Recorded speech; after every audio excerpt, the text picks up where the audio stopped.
नमस्कार। आज हम आपको लेकर चल रहे हैं भारत के दो अद्भुत प्राकृतिक अजूबों की सैर पर। एक तरफ हैं आसमान छूते राजसी हिमालय और दूसरी तरफ पृथ्वी के कुछ सबसे कीमती लेकिन नाजुक खजाने, यानी हमारे बायोडायवर्सिटी हॉटस्पॉट। तो चलिए इस सफर की शुरुआत करते हैं। 8,848 मीटर, ये सिर्फ एक नंबर नहीं है, ये दुनिया की सबसे ऊंची चोटी माउंट एवरेस्ट की ऊंचाई है। एक ऐसी ऊंचाई जो हमारी कल्पना को भी चुनौती देती है। लेकिन सच कहूं तो एवरेस्ट की ये चोटी तो बस एक झलक है। असली कहानी तो इस पूरी विशाल हिमालय श्रृंखला की है, जो हजारों किलोमीटर तक फैली है और न जाने कितने अनगिनत जीव जंतुओं का घर है। तो सबसे पहले चलते हैं दुनिया की छत पर और समझने की कोशिश करते हैं कि हिमालय असल में कितना विशाल और कितना प्रभावशाली है। जरा इसके फैलाव के बारे में सोचिए। पश्चिम में सिंधु नदी से लेकर पूर्व में ब्रह्मपुत्र नदी तक हिमालय 2,500 किलोमीटर से भी ज्यादा लंबी एक विशाल दीवार की तरह खड़ा है। ये सिर्फ एक पहाड़ नहीं, बल्कि एक ऐसी ताकत है जो कई देशों और संस्कृतियों को आकार देती है।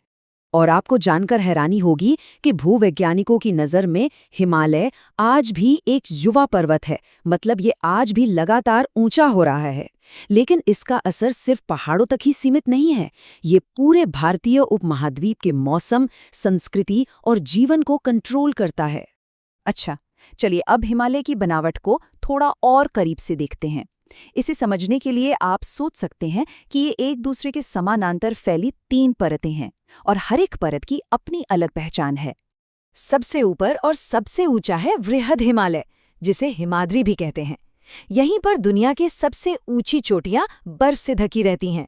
फिर उसके नीचे आता है लघु हिमालय या हिमाचल। ये वो इलाका है जहां हमारे पसंदीदा हिल स्टेशन जैसे शिमला और दार्जिलिंग बसे हैं। और सबसे आखिर में सबसे बाहरी परत है शिवालिक की पहाड़ियां, जो देहरादून जैसी खूबसूरत दून घाटियों के लिए जानी जाती हैं। लेकिन रुकिए, पूरा हिमालय एक जैसा बिल्कुल नहीं है। इसके पश्चिमी और पूर्वी हिस्सों में जमीन आसमान का फर्क है। देखिए, पश्चिमी हिमालय मैदानी इलाकों से धीरे धीरे ऊपर उठता है। यहाँ बारिश कम होती है और इसलिए जैव विविधता भी कम है। वहीं दूसरी ओर पूर्वी हिमालय अचानक से आसमान छूने लगता है। यहाँ पश्चिम के मुकाबले लगभग 4 गुना ज्यादा बारिश होती है और ये सदाबहार जंगलों से लबालब है। इसी वजह से इसे एक ग्लोबल बायोडायवर्सिटी हॉटस्पॉट माना जाता है। और यहीं से हमारी कहानी एक बहुत ही रोमांचक मोड़ लेती है। अब हम बात करने वाले हैं भारत के बायोडायवर्सिटी हॉटस्पॉट्स की। ये वो जगह हैं जहाँ प्रकृति अपने सबसे शानदार रूप में मौजूद है, लेकिन साथ ही सबसे बड़े खतरे में भी है। तो ये बायोडायवर्सिटी हॉटस्पॉट आखिर होता क्या है? आसान शब्दों में समझें तो ये एक ऐसा इलाका है जहां 2 शर्तें पूरी होती हैं। पहली, वहां पेड़ पौधों और जीव जंतुओं की ऐसी प्रजातियां हों जो कहीं और नहीं मिलती, और दूसरी, इन प्रजातियों के रहने की जगह पर अब खतरा मंडरा रहा हो, मतलब असाधारण जीवन और उस पर मंडराता असाधारण खतरा।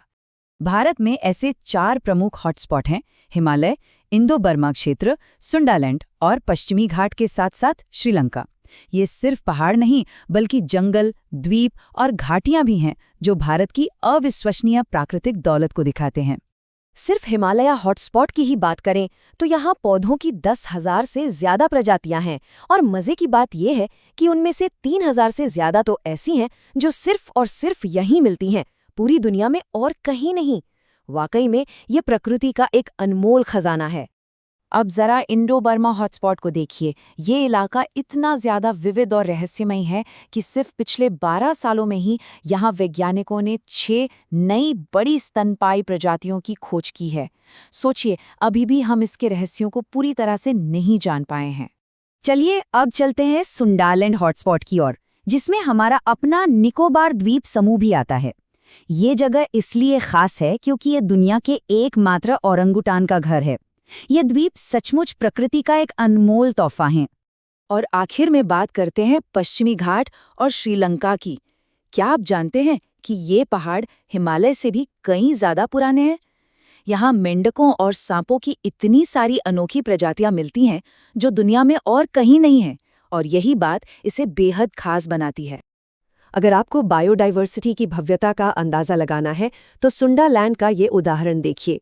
यहाँ मिलता है रैफ्लेसिया अर्नोल्डी, जिसके फूल दुनिया में सबसे बड़े होते हैं, इतने बड़े कि उनका व्यास 1 मीटर तक हो सकता है। ये वाकई प्रकृति के सबसे बड़े आश्चर्यों में से एक है। लेकिन जैसा कि अक्सर खूबसूरत कहानियों में होता है, यहाँ भी एक स्याह पक्ष है। ये स्वर्ग अब खतरे में है। आइए एक नज़र डालते हैं कि इन अनमोल जगहों पर आखिर क्या संकट मंडरा रहा है। ये आंकड़ा शायद आपको चौंका दे।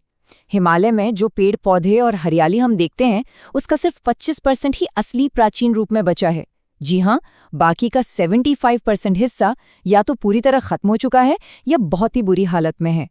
और अगर आपको लगा कि वो आंकड़ा बुरा था, तो जरा इंडो बर्मा हॉटस्पॉट की हालत देखिए। यहाँ सिर्फ 5% प्राकृतिक आवास ही अपनी असली हालत में बचा है। ये इसे दुनिया के सबसे ज्यादा खतरे वाले स्थानों में से एक बनाता है। सुंडालैंड की कहानी भी कुछ ऐसी ही है। पाम तेल और रबर जैसी चीजों की हमारी लगातार बढ़ती मांग ने यहाँ के 93% जंगलों को निगल लिया है। अब केवल 7% जंगल ही बाकी बचे हैं। पश्चिमी घाट में खतरा थोड़ा अलग तरह का है। यहाँ सबसे बड़ी चुनौती है इंसानी आबादी का भारी दबाव।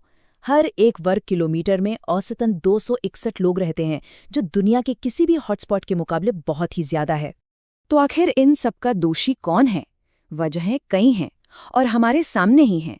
चाहे वो चाय, कॉफी या पाम तेल के लिए जंगलों की अंधाधुंध कटाई हो, अवैध शिकार हो, बिना सोचे समझे बढ़ता टूरिज्म हो, या फिर बड़े बड़े बांध और खदानें, इन सभी हॉटस्पॉट्स में कहानी लगभग एक जैसी ही है।